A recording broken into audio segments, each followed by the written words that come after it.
Buenos días, somos el equipo número 8 y vamos a hablar sobre las 4 etapas vistas en el curso de física, sobre sus aplicaciones y sobre su importancia en la vida. Buenos días, la etapa 1, los fluidos. Primeramente voy a hablar de los estados de la materia, que es el sólido, que las moléculas se encuentran muy unidas. Después tenemos el líquido, que ahí están un poquito más separadas. Y en el gas es cuando ya, ahora sí, están desequilibradas. Por último tenemos el plasma, que es cuando las moléculas son ionizadas y tienen una mezcla neutra. El segundo tema es la densidad. Las unidades es kilogramos por metros cúbicos y gramos por centímetros cúbicos. Lo que se utiliza para medir los líquidos se llama picnómetro. Después tenemos la presión.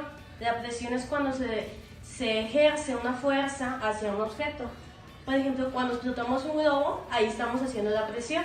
La fórmula es presión es igual a fuerza entre AE. Después tenemos los fluidos, que los fluidos, ahí es cuando ejercen una misma presión en un punto determinado y se juntan en la misma dirección. Aquí tenemos el ejemplo que está el punto y las direcciones van hacia ella. Después tenemos la presión atmosférica, que es la que tenemos cotidianamente. El principio de Pascal, unos ejemplos son la prensa hidráulica al inflar un globo, la presión del corazón, porque se ejerce la sangre hacia todo nuestro sistema circulatorio, y la presión de la jeringa. ¿Y qué dice el principio de Pascal? El principio de Pascal es que al aplicar la fuerza, esa misma fuerza que nosotros ejercemos, es la misma que resulta. Después tenemos lo que es el principio de Arquímedes, que es igual a la densidad por el volumen desplazado por la gravedad. Que tenemos aquí de un ejemplo es el globo aerostático, porque el gas es menos pesado que el aire y por eso hace que el globo pues vuele. Y un ejemplo también de la densidad, que fue el segundo tema del que hablé, es cuando tenemos dos envases, uno con agua solamente y el otro con agua y sal. Y si ponemos un huevo, pues obviamente en el agua, como no hay densidad, se va hacia abajo, y cuando tiene sal se eleva, y esto es gracias a la densidad. Y así tenemos más ejemplos de la vida cotidiana, porque la física pues se encuentra día a día con nosotros. Bueno, a mí me tocó la etapa 2, que habla sobre el calor. Para la meteorología, la ciencia, el estudio del cambio climático y de los ecosistemas, es muy importante saber la temperatura, ya que es una propiedad física que se puede medir y que nos puede ser muy útil para comprender cosas que pasan en el planeta. La temperatura de un cuerpo puede ser medida a través de un aparato que fue diseñado especialmente para esta función, que es el termómetro. Aquí podemos observar que a mayor temperatura, mayor dilatación, y a menor temperatura, menor dilatación. El termómetro está calibrado según la escala en la que vaya a medir la temperatura. En el sistema internacional, la escala que se utiliza es la escala Kelvin, que se representa con la letra K. Se utiliza para ámbitos científicos, pero en la vida cotidiana no lo utilizamos mucho. En la vida cotidiana, las que utilizamos en América Latina y en Europa es la escala Celsius. En Estados Unidos se utiliza la escala Fahrenheit, que se representa con la letra F. Aquí podemos ver las conversiones entre las diferentes escalas. La unidad en el Sistema Internacional del Calor se mide en joules, que se representa con la letra J, y la unidad tradicional es la caloría. Aquí podemos ver la equivalencia de los joules y las calorías. Una caloría es igual a 4184 joules y un joule es igual a 0.24 calorías.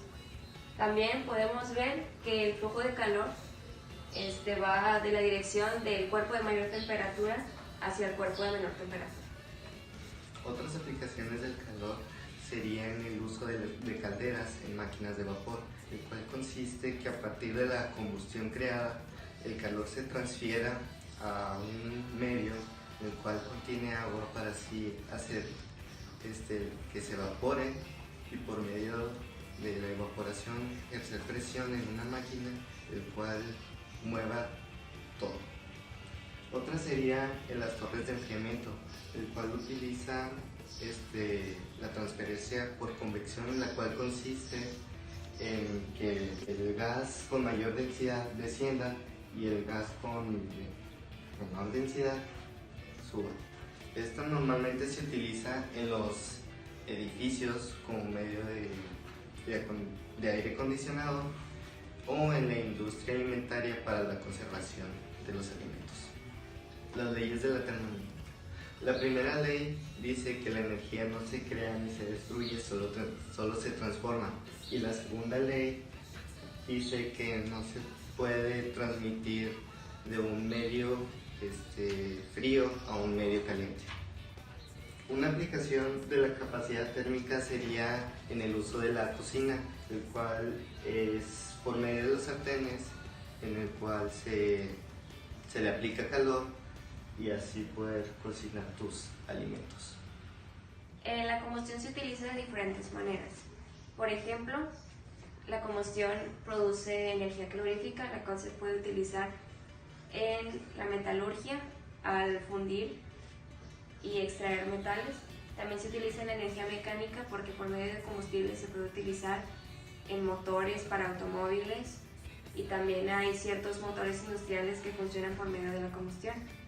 También sirve en la eliminación de residuos, ya que muchas veces, por ejemplo, la industria agrícola o maderera produce residuos y para hacer un poco menos su volumen, para reducir espacio, para facilitar la transportación, el almacenaje de los residuos, pues deciden quemarlo por medio de la combustión.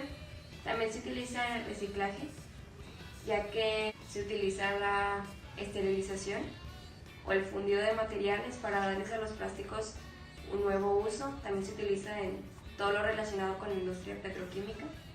Y por último, la desinfección y limpieza, ya que muchas veces se utiliza la combustión para esterilizar materiales, para eliminar microorganismos perjudiciales para la salud. Del tema del que yo voy a hablar es de la electricidad. Se podría decir que en todas partes existe la electricidad, ya que toda la materia existente está compuesta de átomos, cada vez está compuesto de electrones, protones y neutrones. Hay materiales que son tipo aislante, que no se ven afectados por esta carga eléctrica. En cambio, los conductores sí se ven afectados por esas cargas eléctricas.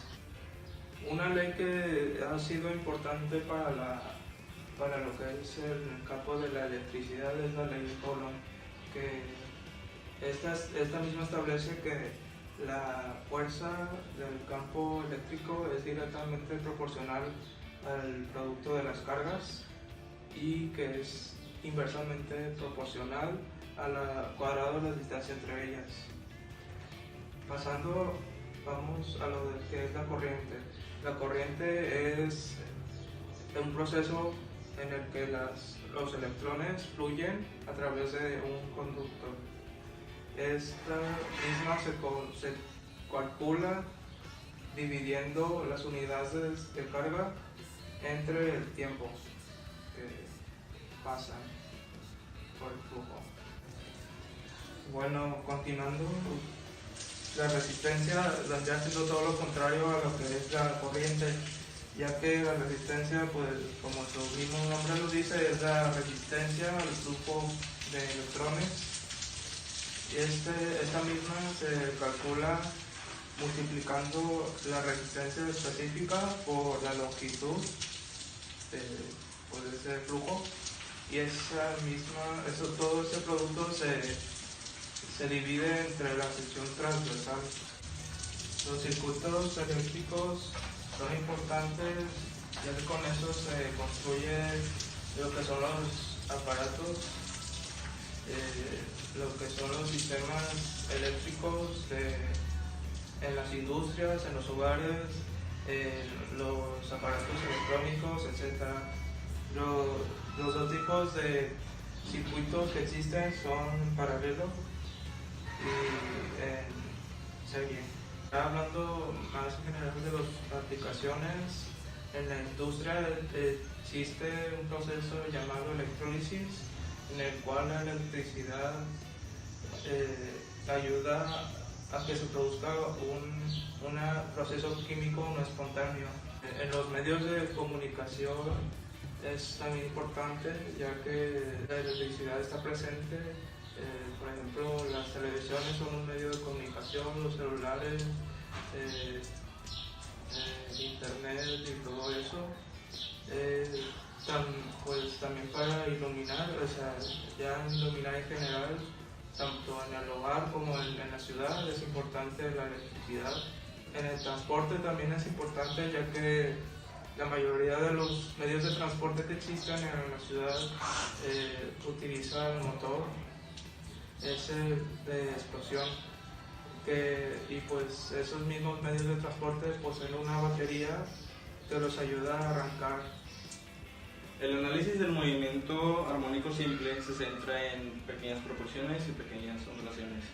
En cuanto al péndulo simple, podemos mencionar que está presente en la medición del tiempo y en los metrónomos, los cuales es útil para el tocar instrumentos, y se considera como péndulo todo objeto que está sujeto a una cuerda que hace un número de frecuencias limitado.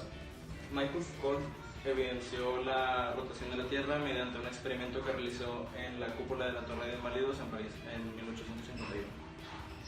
Volviendo al tema del cuerpo resorte, tenemos que es un fenómeno presente en todo objeto que pueda regresar a su forma base sin deformarse.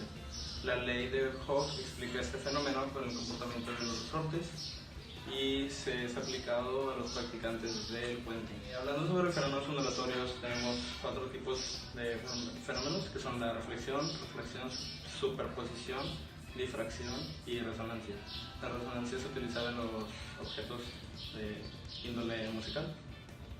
La refracción está presente en los espejos. La superposición al lanzar una piedra al agua se forman diversas ondas y ese es el fenómeno de la superposición.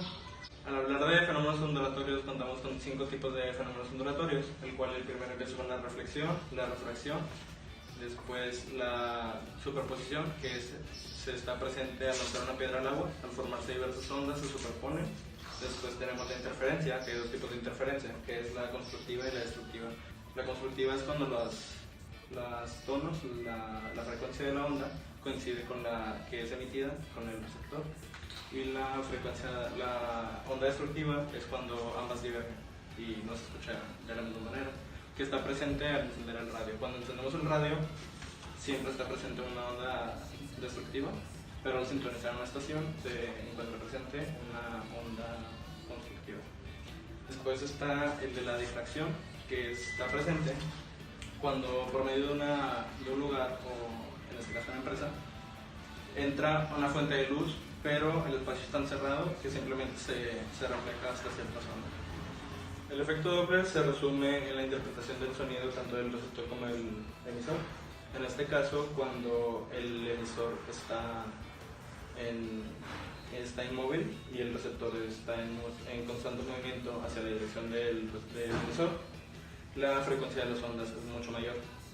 En caso contrario, está cuando el objeto emisor está en constante movimiento y el objeto receptor está inmóvil, la frecuencia de las ondas es mucho menor, por lo cual el sonido es de menor tono. Respecto al tema del espectro electromagnético, está constituido por las diferentes clases de radiaciones electromagnéticas. El espectro de luz visible se encuentra entre 400 y 700 nanómetros, y entre sus aplicaciones está la aplicación de la medicina, que es para la interpretación de los rayos X. Respecto al tema de la reflexión de la luz, el rayo que llega al espejo se llama rayo reflejado y el rayo que es expulsado se le llama rayo expulsado. Esto sirve para la interpretación de la imagen por los espejos. Cuando el rayo llega a la superficie, en superficies rugosas o en superficies de distinta densidad, por lo regular los rayos suelen salir disparados a diferentes direcciones. Todo esto de la interpretación de los rayos suele variar según la densidad de las características del material al cual llega el rayo de luz. Para finalizar, trataré el tema de los espejos, y aquí me centraré en los 2 tipos de espejos que existen, que es el espejo plano y el espejo cóncavo. Pero respecto a las características del espejo plano, se refleja una imagen del mismo objeto que está frente al espejo. Eso se le llama imagen virtual, pero pareciera que está dentro del espejo. Es la característica de este tipo de material. Respecto al espejo cóncavo, se refleja el mismo objeto, pero los rayos que emiten se reflejan en varias direcciones. Por eso hay una ligera deformación cuando se presentan estos tipos de espejos y las características.